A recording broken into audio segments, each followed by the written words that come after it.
Boa noite a todos. Obrigada por mais um encontro com a Associação Travessias Culturais no nosso encontro do cinema. É um projeto que a associação tem realizado, já estamos no 4º ano, e agradecemos a todos pelo carinho e sempre por nos receber, estar presente nos nossos eventos. E para começar um novo ciclo, a associação tem o prazer de ter 3 convidados hoje. Esse ciclo de cinema sobre o Luiz Buñuel vai começar amanhã no Teatro João dos Passos, a partir das 9h30. E para falar um pouquinho sobre isso, bater um papo com a gente hoje, eu tenho um grande prazer de contar com um amigo da associação já há bastante tempo, e eu gostaria hoje de ter esse bate-papo com ele. É uma pessoa que já não se apresenta mais por tão trabalho que ele já tem sobre a obra e sobre o cinema latino-americano. Eu tenho o prazer de convidar o historiador, escritor e jornalista Paulo Antônio Paranaguá. Boa noite, Paulo. Boa noite. Me deram a grande missão e difícil de lhe apresentar rapidamente para dar continuação a esse nosso bate-papo. Então, por favor, fique à vontade se tiver algum erro. Se eu não me engano, Paula, você nasceu no Rio de Janeiro em 1948. Atualmente você reside na França, e onde se doutorou na Universidade de Paris-Sorbonne. Até aí está tudo bem? Certo. Membro de júri de Festival de Cinemas Internacional e escritor, se dedicou à divulgação do cinema latino, organizando várias amostras onde são exibidas no Centro Georges Pompidou, em Paris, inúmeros clássicos do cinema brasileiro, cubano e mexicano. Um dos mais importantes historiadores contemporâneos do cinema latino-americano, você é autor de dezenas de livros sobre o cinema latino-americano. E hoje a gente vai se concentrar justamente sobre um grande livro que você escreveu, que é sobre a obra do Buñuel. Eu tenho um grande prazer de poder contar com sua presença e com sua amizade aqui na associação. Seja sempre bem-vindo. E antes de te dar a palavra, eu gostaria também de apresentar 2 outras pessoas que estão sempre presentes com a gente na nossa associação. Primeiro é o Pedro Clóvis, que é o nosso programador, que já nos segue desde o começo desse projeto e que é um dos responsáveis por esse projeto. Obrigada, Pedro, desculpa. E o João Figueiras, que é um estudante de cinema e que também nos ajuda. Oi, João. Que também nos ajuda a fazer todas as pesquisas que colocamos nas folhas de sala e sobre os filmes que apresentamos na nossa associação. Eu gostaria de agradecer a todos, aqueles que nos assistem, a vocês, e convidar todo mundo para ver o ciclo que começa amanhã, sexta-feira, no Teatro João dos Passos. Muito obrigada pela presença de cada um. E, Paulo, é com você. Então, vamos começar esta conversa sobre o cineasta Luiz Buñuel, que eu acho que é um dos grandes nomes do cinema, né? Lembrando um pouco as diversas fases da trajetória dele. Vocês vão ter a sorte daqui a pouco de ver ou rever alguns dos filmes da última fase dele na França, alguns dos filmes que tiveram maior repercussão internacional, que conquistaram públicos novos, mas o Luiz Buñuel, que era um espanhol da mesma geração e muito amigo do poeta Federico García Lorca e do pintor Salvador Dalí, Luiz Buñuel começou a sua trajetória em 1928 com um curta-metragem que ainda é uma das coisas mais impactantes que foram feitas naquela época do cinema de vanguarda, em que, em geral, as pessoas faziam, digamos, jogos mais ou menos formais, visuais e tal, Luiz Buñuel faz um curta-metragem, Un Chien Andalou, um cão andaluz, que, como dizem as más línguas, não tem nem cachorro, nem andaluz, né? E que é uma espécie de panfleto, assim, um negócio que atira para tudo que é lado, que exalta o desejo, o erotismo, que, ao mesmo tempo, ataca figuras da Igreja Católica e ataca as convenções, digamos, burguesas, o bom gosto, a boa educação, tudo que se possa imaginar, digamos, que é de se esperar numa sala de cinema, né? Pelo menos para um público convencional. Aquilo foi alguma coisa assim absolutamente impactante, que fez com que os surrealistas franceses adotassem Luiz Buñuel como se fosse um deles. Ele imaginou esse filme em parceria, aliás, com o Salvador Dalí, quando ele ainda não tinha contato com os franceses,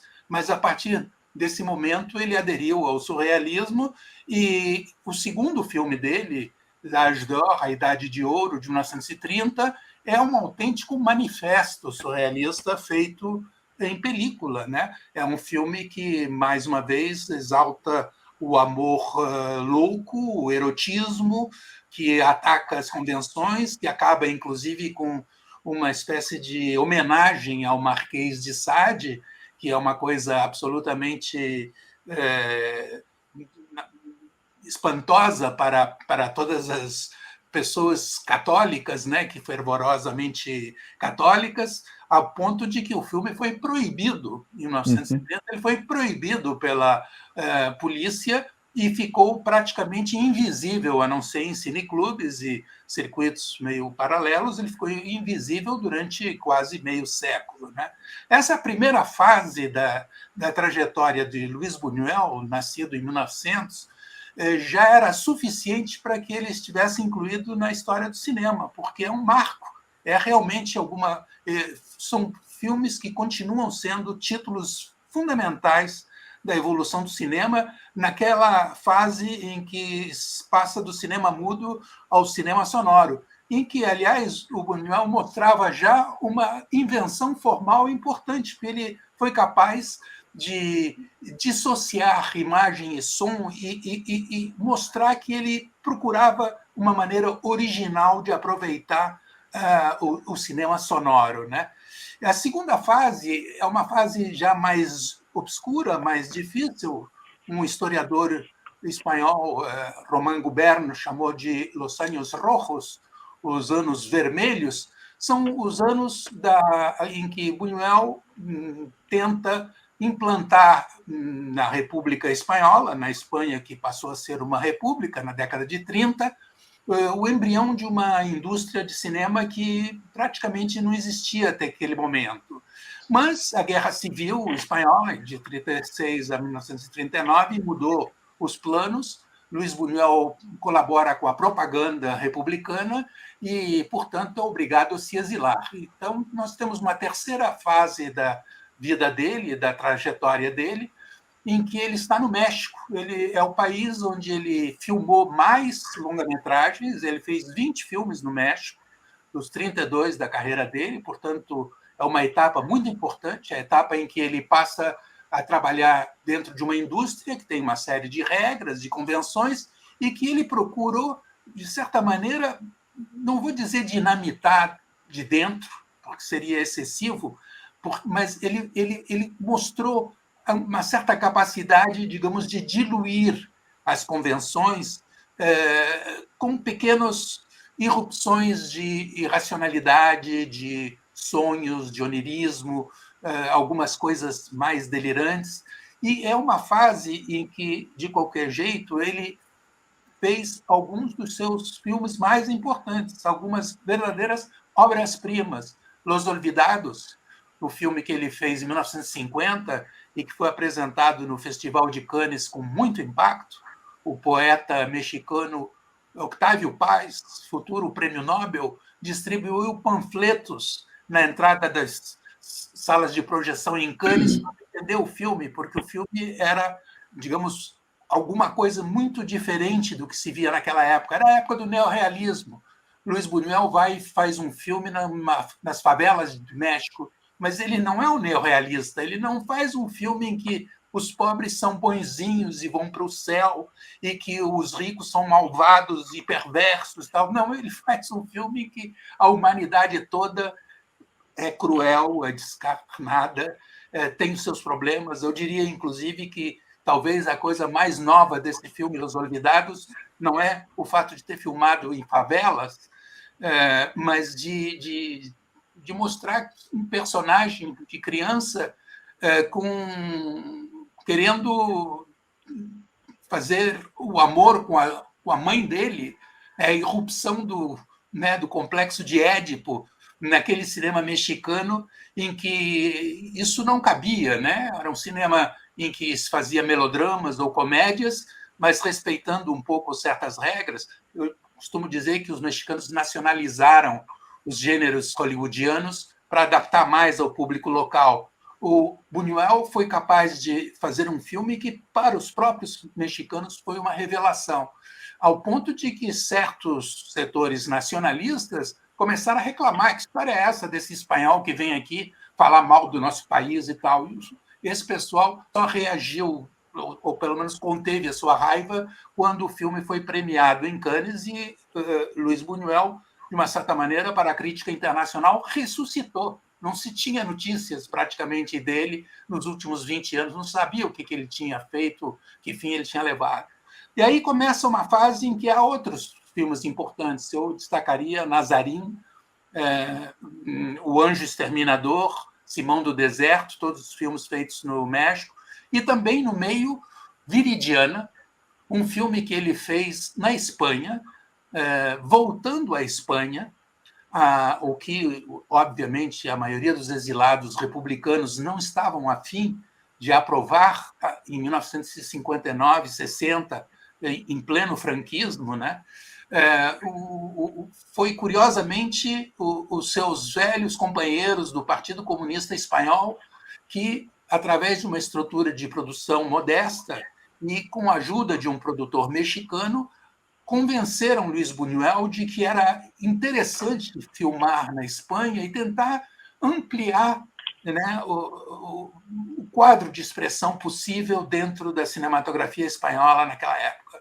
Viridiana teve um sucesso absolutamente incrível, levou a Palma de Ouro no Festival de Cannes, para surpresa das autoridades espanholas, que descobriram espantadas que, de repente, o jornal oficial do Vaticano disse que aquele filme era um horror, porque essa personagem de Viridiana, que é uma jovenzinha muito santa que quer ajudar um monte de mendigos, de repente ela descobre que a caridade cristã não resolve os problemas sociais, que é uma saída que não é uma solução. E, inclusive, tem uma cena que foi considerada realmente assintosa para o Jornal do Vaticano, em que os mendigos, de repente, posam para uma fotografia e reproduzem aquela famosa cena da Última Ceia, pintada pelo Da Vinci. Né? E, obviamente, aquilo foi terrível e o filme foi proibido.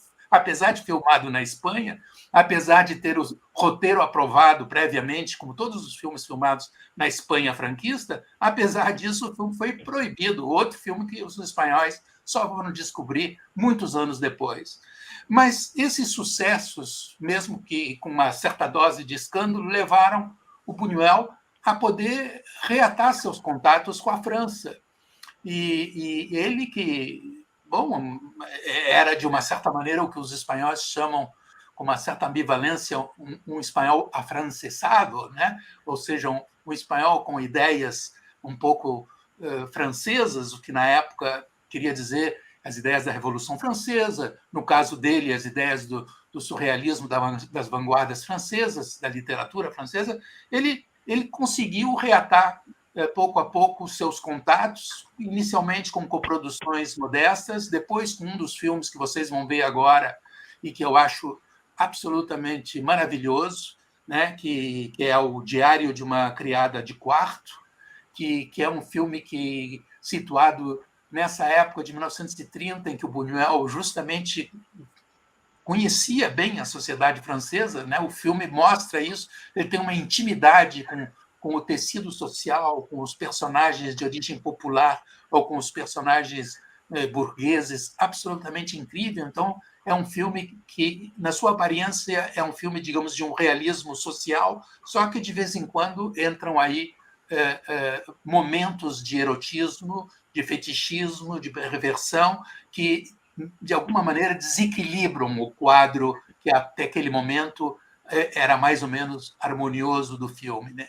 E, a partir dessa etapa, digamos, de contatos com a França, com sucessivos produtores, eu diria que o Buñuel conquistou uma liberdade maior. Ele, quer dizer, ele se liberou do peso que era trabalhar dentro de uma indústria com determinadas convenções. Ele podia fazer o que queria, né? Principalmente a partir do momento em que ele começou a colaborar com o produtor Sergio Silberman, que praticamente deixava ele fazer o que ele quisesse.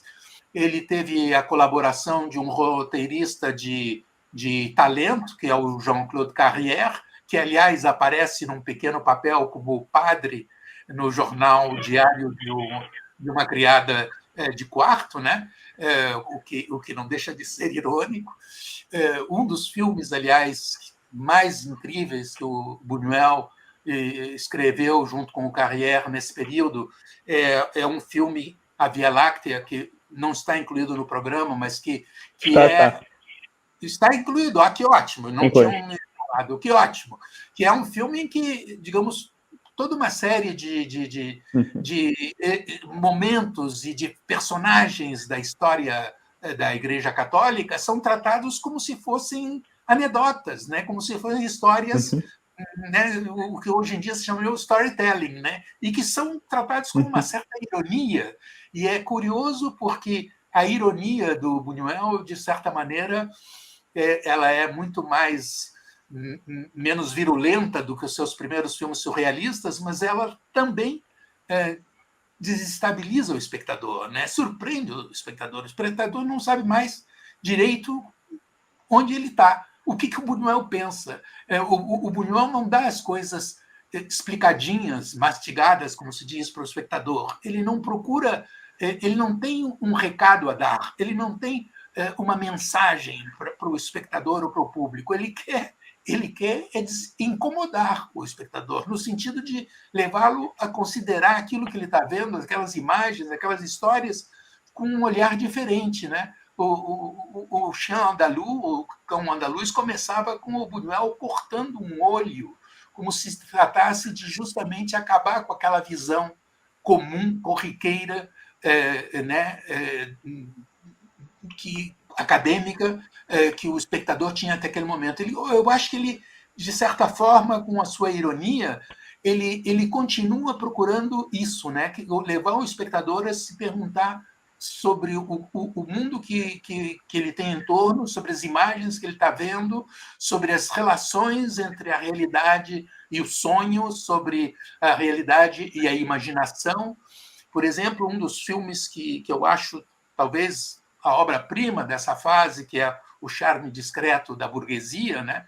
Filme que, aliás, foi uma consagração definitiva para o Buñuel, porque obteve o Oscar para o melhor filme estrangeiro.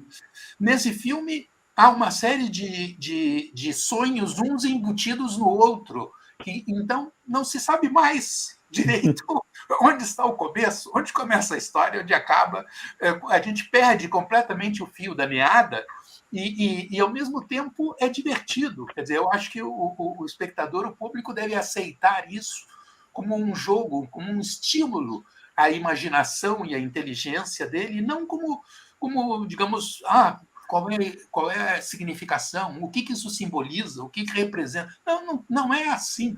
Cada um pode interpretá-las da sua maneira, porque justamente isso é uma das grandes liberdades do cinema e da imagem em geral. É inevitável que, diante das imagens e mais as imagens em movimento do cinema, cada um reaja de uma maneira diferente. Eu acho que o que o Buñuel nos mostra nessa última fase, com filmes tão fantásticos como A Bela do Dia ou como O Fantasma da Liberdade, Esse Obscuro Objeto do Desejo, é essa enorme liberdade que o espectador precisa conquistar para encarar o mundo em volta e o mundo das imagens com uma espécie de desconfiança criativa. Eu gostaria só de destacar, para esse começo de conversa, como esses filmes feitos por um senhor já muito idoso, que já tinha mais de 70 anos quando ele fez vários desses filmes,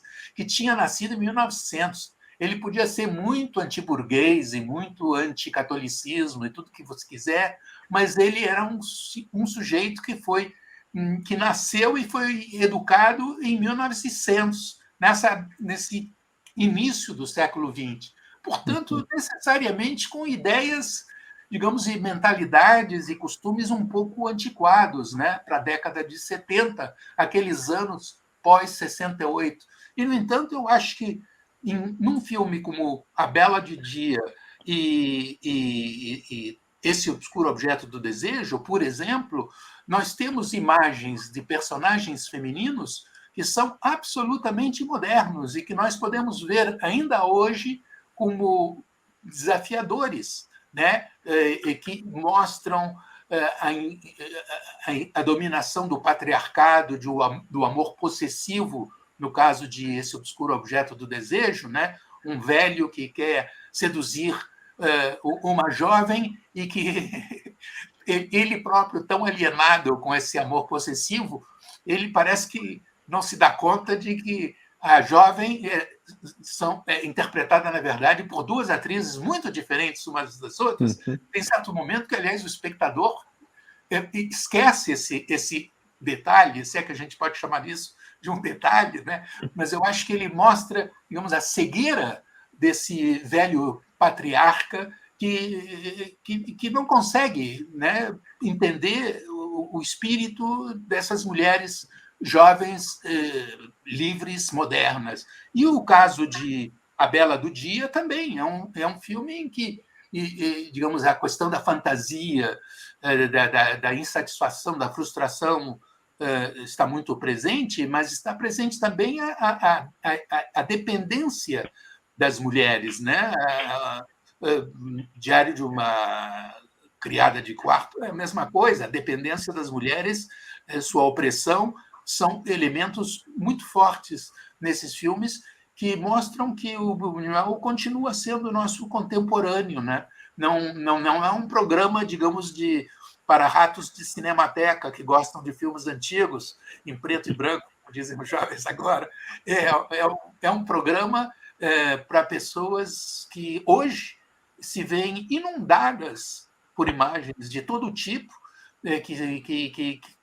que praticamente saturados de imagens, que a gente perde o critério, a capacidade de entender, de analisar, de desmiuçar, e ele justamente leva a gente a ter uma atitude diferente, ativa, participante, diante dessa subversão dele da narração tradicional e da utilização das imagens, né?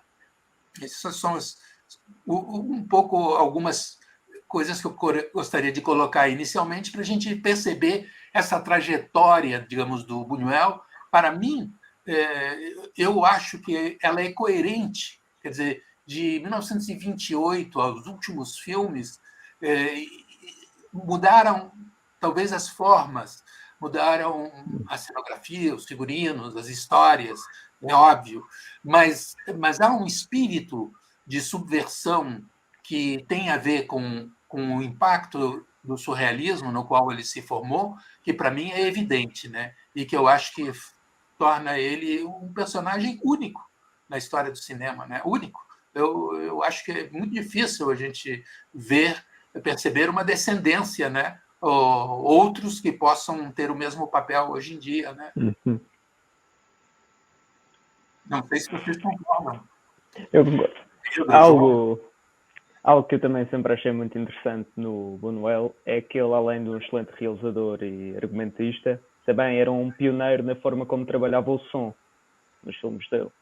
Eu acho que à medida que ele foi envelhecendo e foi perdendo a audição, os filmes dele também perderam a música, o som era só diegético. Mas não sei se você reparou nos créditos dos filmes dessa última fase, que quem cuidava do som era ele. Era ele. O Buñuel não era muito surdo, não. Era um surdo por conveniência.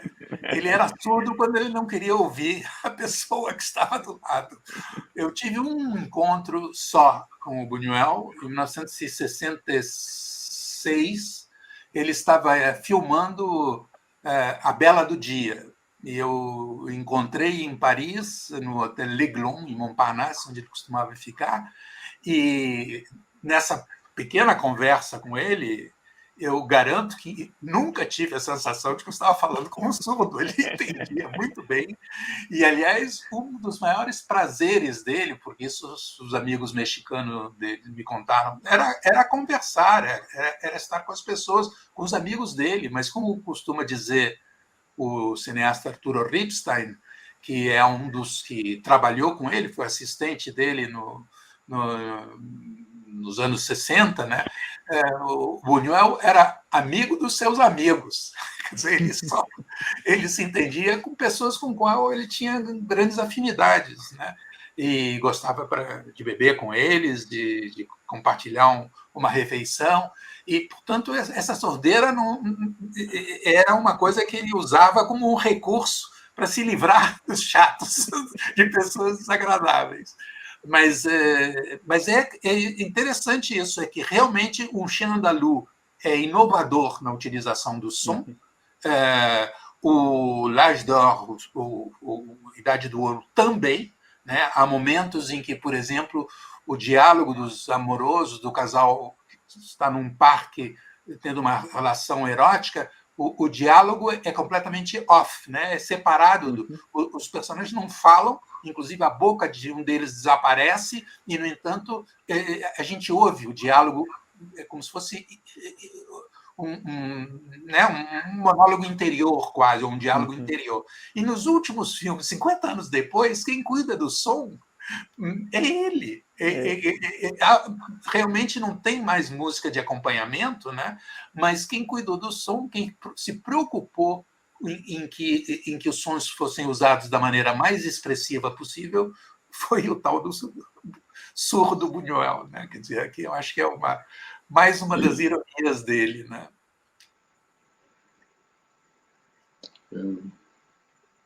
Antes de mais, eu queria agradecer ao Paulo pela excelente apresentação que fez em um balanço exaustivo da obra do Buñuel e das suas fases. E gostaria só e tanto que falou das influências surrealistas, da fase mexicana, enfim, depois da fase francesa, que começa agora com este ciclo aqui na Ponta do Sol. E eu destacaria neste filme de abertura do Belle de Jour, portanto, todo esse espírito subversivo do Buñuel, nomeadamente numa crítica anti-burguesa feroz, a própria personagem central, que é uma senhora de uma classe alta francesa, mulher do médico, e há ali uma enorme crítica e um enorme choque, uma enorme provocação à própria sociedade burguesa contemporânea, porque essa mulher aparentemente apática e depois que se percebe com algumas ou muitas frustrações a todos os níveis. Esse filme é provocatório porque essa senhora da sociedade conservadora francesa, mulher do médico, não é como eu referi, que se prostitui de graça e portanto isso que foi um enorme choque, não só como crítica anti-burguesa e das convenções, e também introduz um elemento que eu acho muito importante, que é também a questão do sadomasoquismo, nomeadamente nas cenas magistrais em que ela é chicoteada e em que há uma confusão também entre sonho e realidade, e que não percebemos muito bem se é, enfim, se é mesmo a realidade ou se é uma fantasia dela. e também, enfim, também a própria relação que ela tem com o próprio marido, um médico conservador. Enfim, era essencialmente esse tema do sadomasoquismo que eu realço nesse filme, e gostaria que o Paulo dissesse algumas palavras sobre essa questão. É uma das características do filme. Outra característica da Bela do Dia é mostrar uma certa relação entre o Eros e Thanatos, entre o amor e a morte, porque há também um dos personagens que encena um momento de necrofilia, né? Há uma visão ali muito crua, digamos, da sexualidade que mostra um aspecto muitas vezes desconhecido para muitos dessa relação, né? Há um outro filme também, O Fantasma da Liberdade, onde há uma cena de sadomasoquismo muito explícita, né? E eu gostaria E de necrofilia lembrar... também. Hein? E de necrofilia também. Também. Nas primeiras cenas. Claro. E eu gostaria de lembrar também que na Bela do Dia nós temos Catherine Deneuve, que é a intérprete do filme, que até aquele momento era, digamos, uma atriz que não tinha nada a ver com esse tipo de personagens, né? Que eu acho que Buñuel, realmente com um talento absolutamente magistral, foi capaz de aproveitar, digamos, o perfil, a imagem, digamos, produzida pelo Star System, né, para usar estrelas do cinema de uma maneira absolutamente diferente. O que muitas vezes ajudou essas estrelas, né? A Catherine Deneuve diz que para ela foi fundamental aquela experiência, porque quebrou um gelo, de uma certa maneira, que era associada à imagem pública dela, ao ponto de que ela trabalhou novamente com Buñuel no filme Tristana, que ele filmou inteiramente na Espanha, em Toledo, que era uma cidade que ele adorava, e que, bom, em Tristana, o Buñuel chega a cortar uma perna do personagem interpretado pela Catherine Deneuve, né? Quer dizer que, de uma certa maneira, ele quebra muito esse aura, digamos, do estrelismo nos filmes dele. E nessa fase francesa, ele, aliás, praticamente constituiu o que no teatro se chama uma troupe, né? Quer dizer, um conjunto um quadro de intérpretes que uma volta e meia aparecem nos seus diversos filmes, né? Porque ele se sente bem rodeado por pessoas com quem ele já tem uma certa familiaridade, que sabem o que ele espera delas, que não vão perguntar para ele qual é a psicologia do personagem, porque ele não está ligando para a psicologia, Buñuel não está ligando para a sociologia.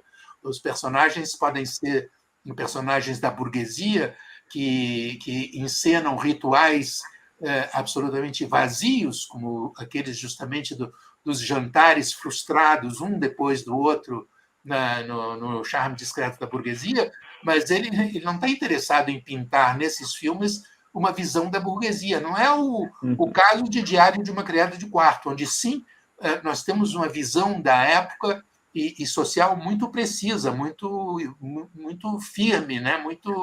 muito rigorosa, mas depois ele encena personagens que evoluem, que podem ser até uma caricatura, que ele trata com muita ironia, né? Eu acho que é preciso ver os filmes do Buñuel sempre com um certo sorriso, né? Não é uma gargalhada, digamos, de uma comédia dos irmãos Marx, mas é um sorriso permanente, porque tudo...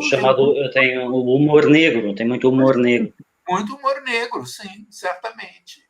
E situações tão absurdas que a gente só pode, digamos, participar delas, porque a gente é convidado a colaborar, de uma certa maneira, com o absurdo da situação, né? Aquela situação em que os pais e as autoridades, a polícia do país todo está procurando uma criança, né? A criança desapareceu, mas a criança está ali, do lado, na imagem, o tempo todo, ela não sumiu, ela está ali ao lado. E, obviamente, como acontece muitas vezes com as crianças, os miúdos, como dizem vocês em Portugal, uma palavra que eu adoro, ninguém dá bola para as crianças. As crianças podem estar do lado dos adultos e ninguém presta atenção. Elas podem querer falar e não é a vez delas falarem, né? É como se elas não existissem, como se elas fossem invisíveis. Ele mostra essa invisibilidade da criança de uma forma absolutamente surpreendente e divertida, né? Eu acho que é preciso dizer isso também para quem ainda não viu os filmes do Buñuel. Os filmes do Buñuel são leves, são divertidos. A gente sai, eu acho, contente de ter visto alguma coisa inteligente e que não nos trata como boçais, não trata a gente como se fôssemos simplesmente burros que vamos atrás do cinema mais convencional, do mainstream do cinema, né, dos filmes que têm sucesso e que são produzidos um atrás do outro, como se fosse numa linha de produção de automóveis ou de sabonetes, ou sei lá do quê. Então, eu acho que esse lado, digamos, é bom dizer que os filmes do Buñuel, como os filmes de certos outros diretores que têm também essa capacidade de criar um universo próprio, tornam a gente, nos dão, não sei se nos tornam, mas nos dão a sensação de que nós somos mais inteligentes do que somos. Isso é muito bom, é muito agradável sair do cinema com a impressão de que a gente foi tratado bem, teve a possibilidade de encontrar, digamos, um filme, histórias que nos desconcertam, que nos surpreendem, isso, que tornam a vida mais agradável. E só queria dizer mais uma pequena coisa, que é outro elemento recorrente da obra do Buñuel, que é a obsessão sexual e o fetichismo. E isso nota-se, por exemplo, como o Paulo falou, no Tristano, em que a própria perna da Catherine Deneuve, digamos, desmembrada, logo esse ícone de beleza, há um lado muito fetichista e muito erótico, na minha opinião, dessa cena. E já remonta também à própria fase mexicana. Lembremos, por exemplo, o Ensaio de um Crime, em que há uma boneca de cera que é um duplo da personagem, pelo qual enfim, o indivíduo, a personagem central, com fixações homicidas, mas que depois não são concretizadas, tem uma relação fetichista e arranjam um manequim igual à personagem feminina, e que depois é queimada. Portanto, acho que aí há um jogo erótico e fetichista, e também e toda a obsessão sexual é transversal aos filmes, sobretudo nas personagens masculinas, em que ele próprio, não sei se ele se revê nessa situação, mas que ele ridiculariza homens de meia idade com enormes obsessões sexuais. Não sei se estou a dizer uma asneira, mas...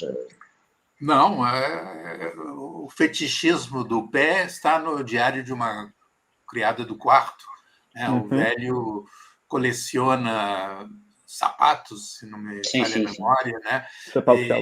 Enfim, eu acho que mesmo nos primeiros filmes surrealistas, o Chien Andalou e L'Âge d'Or, o Cão Andaluz e a Idade do Ouro, já elementos fetichistas já contém uma série de coisas que o Buñuel vai volta e meia introduzir nos seus filmes.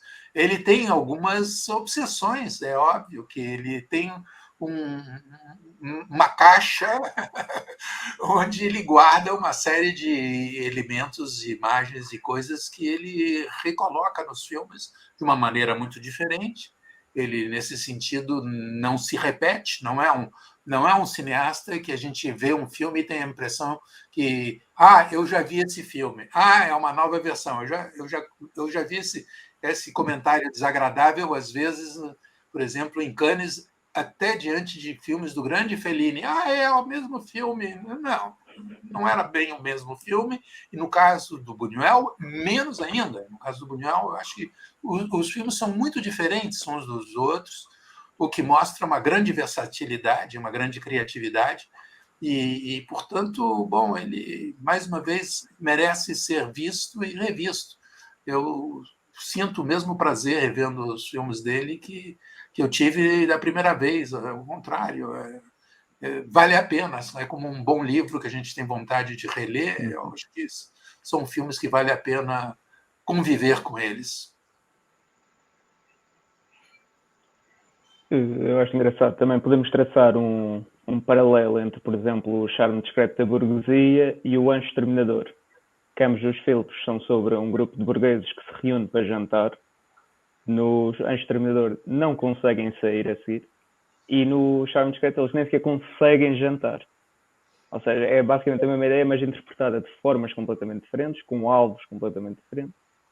Ou seja, ele reinventa-se constantemente com cada filme. Sim, ao mesmo tempo, nos dois casos, ele mostra o caráter quase que ritual de certos costumes, que são costumes da burguesia, mas que são costumes da nossa sociedade também, né?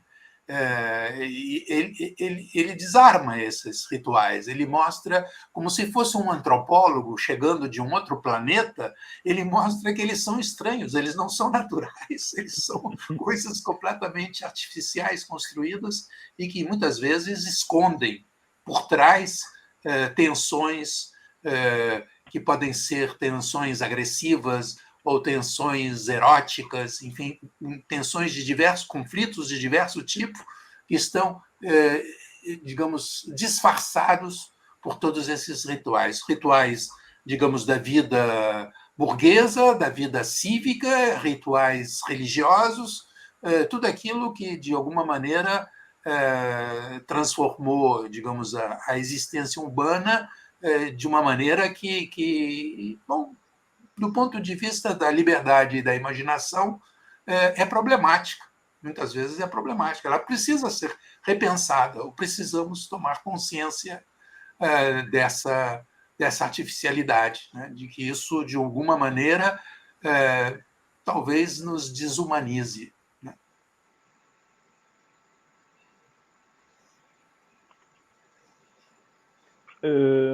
Os filmes Isso, que caracterizam... realmente, mas infelizmente vamos ter que começar a terminar.